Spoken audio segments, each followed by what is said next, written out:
and that's something else I want you to talk about. I heard you once talk about, what about care for your pets? And the reason I want you to talk about this is I had a friend whose sister's friend unfortunately had cancer and it came back and she passed. And she had 3 children and she had a dog, and everybody just assumed her kid would take the dog, and they refused.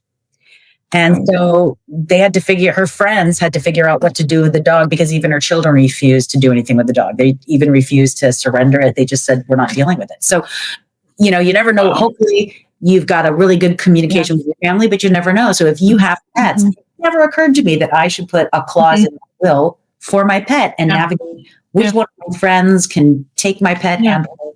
And what is that in your trust? Is that in your will? Is that some legal thing in the state of California? What is that? As far as I know, there is no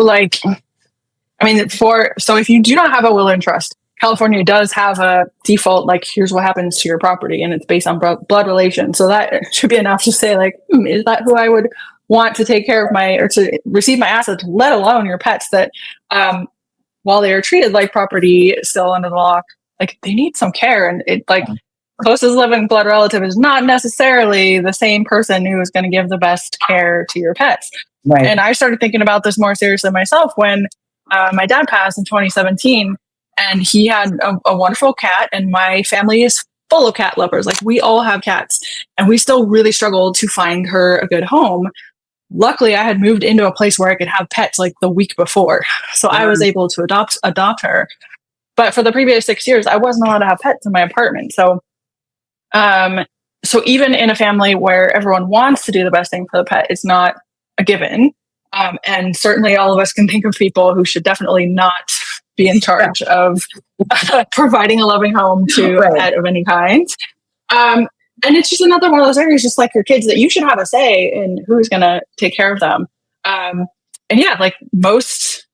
Most attorneys are not bringing this up. I've heard attorneys dismiss it as no, it'll work itself out. Unfortunately, it's not going to work itself out. And do we want our senior pets, especially ending up in a shelter? In the Bay Area, we have some wonderful shelters, and it's nice if we can avoid that still. Yeah. So a few things. Yes, I strongly believe that there should be something in your will or trust that says who is either going to provide a home, or at least be responsible for finding a good home. And it may or may not be the same person who's in charge of everything else.